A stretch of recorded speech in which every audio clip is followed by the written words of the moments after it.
నమస్తే. Welcome to VSR breaking news. ఏదైతే 10 మంది ఎమ్మెల్యేలు ఫిరాయింపులు సంబంధించి కేటీఆర్ కొన్ని వ్యాఖ్యలు చేయడం జరిగింది. ఆ వ్యాఖ్యలకు సంబంధించి మనతోటి మాట్లాడడానికి యూత్ కాంగ్రెస్ నాయకులు మనతోటి ఉన్నారు. అన్న నమస్తే. అన్న నమస్తే అన్న.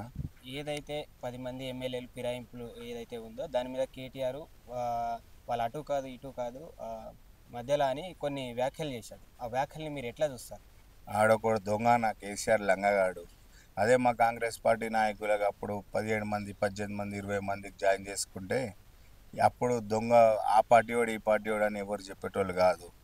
ఈరోజు సత్య హరిశ్చంద్రుడు లెక్క దొంగ లెక్క వాడు చేస్తే వ్యభిచారం మేము చేస్తే కనకారం అన్నట్టు నోటుకొచ్చినట్టు మాట్లాడుతుండు. వాడిది ఒక బతుక, వాడ చెల్లెకే వాడు చూసుకోలేని బతుకు వాడిది. ఈ 10 మంది ఎమ్మెల్యేల గురించి మాట్లాడేది ఏముంది, అది కోర్టులో ఉంది. దానికి సంబంధించింది స్పీకర్ గారు దాని మీద స్పందిస్తున్నారు. దానికి ఎటువంటి స్పందన వస్తే దానికి మేము సిద్ధంగా ఉన్నాం. దానికి ఏముంది, ఆడు కేటీఆర్ గాడు ఒక లంగా, ఆడు ఒక బ్రోకర్ గాడు, ఆడు వాడి గురించి మాట్లాడి మనం వేస్ట్ అన్న. ఏదైతే కవిత మాట్లాడిన విషయం ఏదైతే ఉందో ఇప్పటివరకు మొన్న వాళ్ళ హరీష్ రావు మీద కానీ కేటీఆర్ మీద కానీ ఏదైతే మాట్లాడి ఇప్పటివరకు కేటీఆర్ హరీష్ రావు దాని మీద స్పందించలేదు. దాన్ని ఎట్లా చూస్తారు మీరు? అది కవిత చెప్పింది కరెక్టే కాబట్టి హరీష్ రావు కానీ కేటీఆర్ కానీ దాని మీద స్పందన వాళ్ళకి లేదు.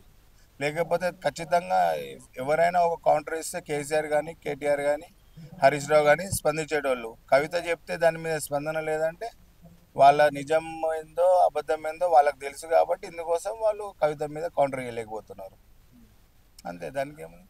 అయితే ఏదైతే కేటీఆర్ జిల్లాల పర్యటన చేస్తున్నారు, నెక్స్ట్ వచ్చే ఎలక్షన్లో మేమే అధికారంలోకి వస్తామని, అంటే ఈ జిల్లాల పర్యటన ఏదైతే ఉందో నెక్స్ట్ బీఆర్ఎస్కి అధికారంలో తెచ్చే అవకాశం, అంటే దీన్ని ఎట్లా చూస్తారు మీరు?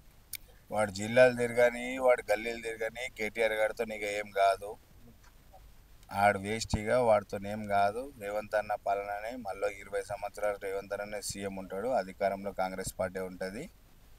కొన్ని ఏమైనా ఉంటే తప్పులు మేము సెట్ చేసుకుంటాం కానీ కేటీఆర్తో ఏం కాదు. అయిపోయింది కేటీఆర్ సర్వీస్. కేటీఆర్ మళ్ళా బయట దేశంకి వెళ్ళిపోవాలి, ఇక పాస్పోర్ట్ బ్రోకర్ పనులు చేసుకోవాలి. అయిపోయింది కేటీఆర్ పని, ఏం లేదు. అయితే కేటీఆర్ కొన్ని సందర్భాల్లో ప్రెస్ మీట్లో రేవంత్ రెడ్డి గారి గురించి కొన్ని అనుచిత వ్యాఖ్యలు చేయడం అవన్నీ చూస్తూ ఉన్నాం. అంటే ఒక సీఎం మీద ఇలా అనుచిత వ్యాఖ్యలు చేయడాన్ని మీరు ఎట్లా చూస్తారు? ఇక అది వాళ్ళ మనసు సాక్షిగా వదిలేసినాం. ఒక సీఎంకి పట్టుకొని నోటుకొచ్చిన మాటలు మాట్లాడితే ఇక ఆ కేటీఆర్కైనా బుద్ధి ఉండాలా, ఆ చదువుకైనా బుద్ధి ఉండాలా, ఆయనకైనా సంస్కారం ఉండాలి. Subscribe us and press the bell icon for more interesting updates.